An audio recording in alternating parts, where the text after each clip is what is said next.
하고 난 이후에 그들의 지도자였던 사무엘이 백성들에게 다시금 중요한 내용을 상기시키는 본문입니다. 사무엘은 그저 백성들에게 말하고 있는 것이 아니라 출애굽과 사사기 시대를 잠시 언급하며 지금까지 하나님이 그들을 지켜주셨음을 이야기합니다. 어쩔 수 없는 백성들의 요구에 하나님은 인간 왕을 세워주셨지만 이후 사무엘은 꼭 무엇보다 누구보다 지켜야 될 당부의 이야기를 합니다. 바로 하나님을 기억하고 하나님의 말씀을 순종하라는 거죠. 그것이 바로 오늘 본문입니다. 우리 내용 관찰 함께 1번을 보도록 하겠습니다. 내용 관찰 1번입니다. 사무엘은 이스라엘 백성이 고통당한 이유를 무엇이라고 설명합니까? 우리가 읽지는 않았지만 오늘 본문 앞에 있는 9절 말씀을 우리 함께 읽도록 하겠습니다. 9절입니다.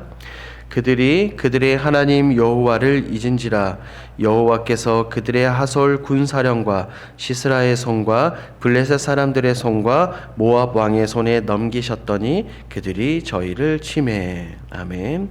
사무엘은 9절 상반절에서 백성들의 조상들이 고통당한 이유를 분명하게 설명하고 있습니다. 바로 하나님을 잊어버린 것이죠. 그들은 어떤 하나님을 잊어버렸습니까? 앞선 6절에서 그리고 8절까지 나오는 출애굽하여 이곳 가나안까지 인도하신 그 능력의 하나님을 완전히 잊어버렸습니다. 더욱이 8절 말씀을 보면 그들이 애굽에서 고통당할 때는 하나님을 기억하고 하나님께 부르짖었지만 그들의 삶 가운데 평안함이 임할 때 그들은 완전히 하나님을 잊어버렸습니다.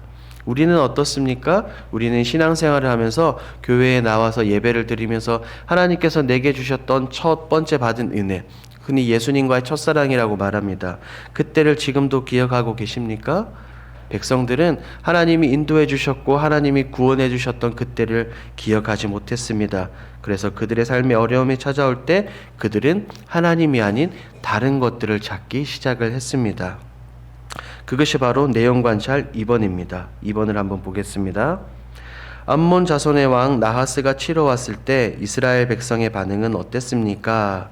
우리 12절 말씀을 함께 읽도록 하겠습니다. 12절입니다.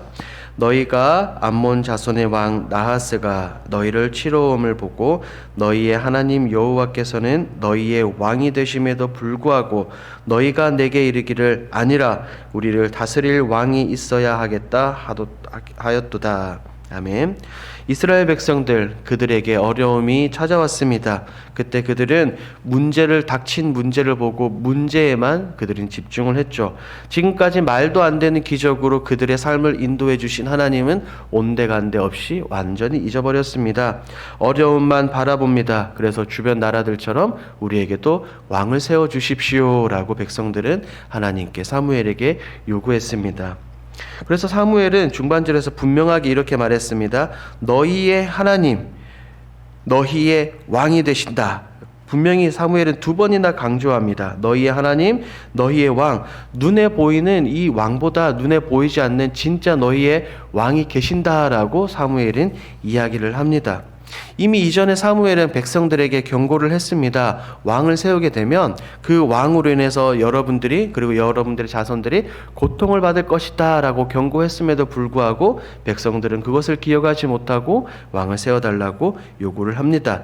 그래서 하나님과 사무엘은 그들에게 왕을 세워줍니다. 그리고 사무엘은 중요한 말을 합니다. 그것이 3번 연구와 묵상입니다. 연구와 묵상 보겠습니다. 사무엘은 왜 사울 왕이 아닌 하나님께 먼저 순종해야 함을 말합니까? 백성들의 요구에 하나님은 그리고 사무엘은 사울 왕을 세웠습니다. 하지만 그들에게 있어서 진짜 왕은 누구입니까? 그들에게 있어서 진짜 왕은 오직 하나님 한 분밖에 계시지 않습니다. 백성들은 자신들을 다스릴 왕, 자신들을 이끌고 싸울 왕을 세워달라고 요구를 했습니다. 하지만 곰곰이 생각해보면 하나님께서는 눈에 보이지 않으셨지만 언제나 그들을 먼저 앞서 싸우셨고 그들 뒤에서 힘이 되어 주셨습니다. 그들을 다스리셨고 그들을 대신해서 싸워 주셨습니다. 암몬 족속과는 비교할 수 없는 고대 근동의 강자였던 애굽을 어떻게 하셨습니까? 백성들은 아무것도 하지 않았습니다. 하나님 홀로 물리치셨습니다.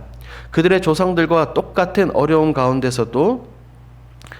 가운데서 이 백성들은 왕을 달라고 기도한 것이 아니라 하나님 이 문제를 해결해 주십시오. 우리의 어려움을 해결해 주십시오라고 기도했더라면 어땠을까요? 우리 하나님은 그 기도에 그대로 응답하셨을 것입니다.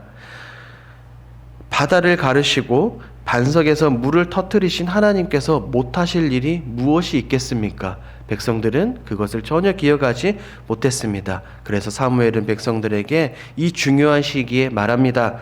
제발 하나님께 먼저 순종해라. 하나님만이 진짜 왕이다. 하나님의 목소리를 들으라라고 그 사무엘은 백성들에게 말합니다. 이렇게 백성들에게 간곡하게 부탁하는 사무엘의 모습을 보며 혹은 사무엘 뒤에 계시는 하나님을 보며 우리는 무엇을 생각하고 무엇을 느낄 수 있겠습니까? 그것이 바로 4번입니다. 4번으로 가보겠습니다. 사무엘이 출애굽의 역사까지 상기시키며 하나님께 대한 순종을 강조하는 모습에서 무엇을 느끼십니까? 여기서 우리는 우리 스스로가 사무엘이 되어보고 우리 스스로가 하나님의 마음을 생각해 보면 좋겠습니다.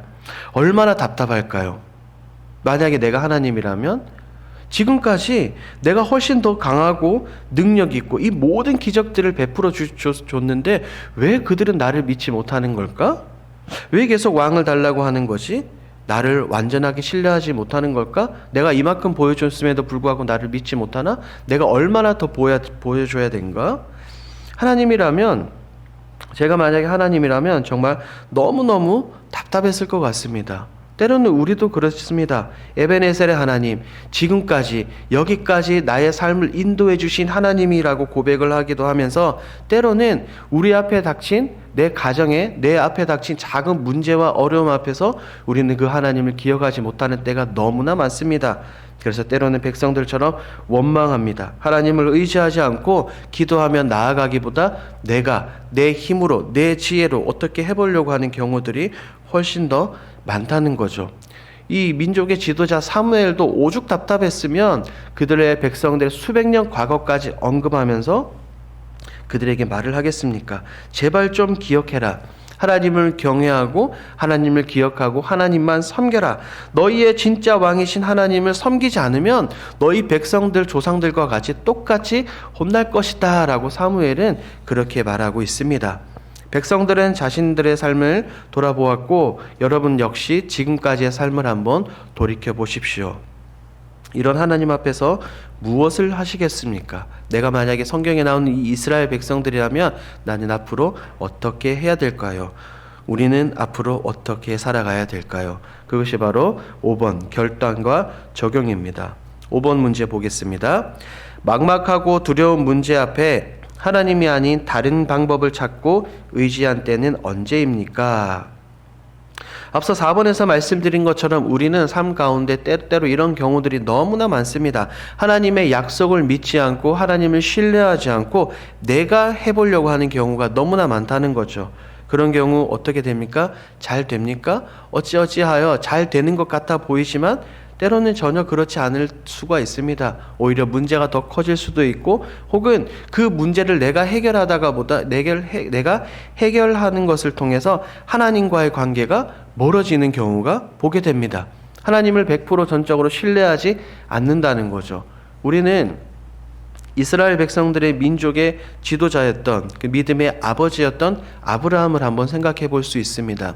하나님께서는 투정거리고 칭얼거리는 아브라함을 데리고 저 밖으로 나가셨습니다. 그리고 저 하늘의 별을 보며 걱정하지 마라 아브라함아, 너의 자손이 이와 같이 많아질 거야 라고 약속을 해 주셨습니다. 계속해서 아브라함이 믿지 못하자 하나님은 동물을 가르시고 홀로 그곳을 지나가시며 내가 혼자 이루겠다라고 하나님이 분명히 언약하셨지만 아브라함은 어떻게 했습니까? 완전히 하나님을 신뢰하지 못하고 하갈에게 들어가 자녀를 얻었습니다. 결국에는 그것이 문제가 되죠. 마치 오늘 본문과도 비슷한 맥락입니다. 우리 사랑하는 길동의 성도 여러분, 문제 앞에서 하나님 앞에서 엎드리면 될 줄 믿습니다. 우리가 창세기 1장 1절을 믿는다면 태초에 하나님이 천지를 창조하시니라, 하나님이 말씀으로 능력으로 이 모든 것들을 만드시고 이루셨다는 그 사실을 분명하게 믿는다면 문제보다 더 크신 그 하나님을 신뢰할 수밖에 없는 줄 믿습니다. 문제보다 크신 하나님을 의지하며 나아가시는 성도들이 되면 좋겠습니다. 그리고 이런 것을 깨닫는 것을 넘어 우리는 결단의 자리에 나가면 좋겠습니다. 5-1번을 보도록 하겠습니다. 내 삶의 진정한 왕이신 하나님을 신뢰하며 말씀에 순종하기 위해 구체적으로 무엇을 결단하시겠습니까? 먼저는 내 마음의 자리에, 우리의 마음의 자리에 하나님이 아닌 것들을 비우면 좋겠습니다. 왜 하나님이 나의 진짜 왕이 되지 못하는 것입니까? 그것은 내 삶의 중심에 하나님이 계셔야 할 그 자리에 하나님이 아닌 다른 것이 있기 때문입니다. 오뚜기를 보십시오. 오뚜기는 그 중심에 무거운 추가 있기 때문에 넘어져도 다시 일어납니다. 그 추 때문에, 중심에 때문에. 마찬가지로 우리 마음의 중심 역시 무엇이 있느냐가 너무나 중요합니다. 여러분들의 마음의 중심에 지금 하나님이 계십니까? 혹은 자녀입니까? 혹은 내 삶입니까? 무엇입니까? 그 무엇보다 우리는 하나님을 믿고 신뢰해야 되는 줄 믿습니다. 그럴 때 내 마음의 중심에 하나님을 모셔둘 때 그때야 비로소 하나님이 나의 진짜 주인이시구나. 하나님의 나의 삶을 이끌어 가시는구나 라고 우리는 고백할 수 있게 되는 것입니다. 그리고 우리는 절대로 잊어서는 안 됩니다. 느끼고 결단한 것을 넘어서 잊지 말아야 합니다. 우리 하나님은 애굽에서도 광야에서도 언제나 어느 때나 무소부지하신 그 하나님이 언제나 나와 함께 하시고 우리와 함께 하신다는 사실입니다. 백성들은 이것을 기억하지 못했습니다. 아니, 기억했다가 잊었습니다. 그래서 문제가 되었습니다. 우리 사랑하는 길동의 모든 성도님들, 오늘 말씀의 제목처럼 내 삶의 왕이신 하나님을 잊지 말라를 기억하십시오. 절대로 하나님을 잊지 않고 하나님만을 나의 진정한 왕으로 여기시며 진정한 그 하나님 말에 순종하시며 아멘으로 화답하시며 나아가는 우리 사랑하는 길동의 모든 성도들이 되길 주님의 이름으로 축복합니다.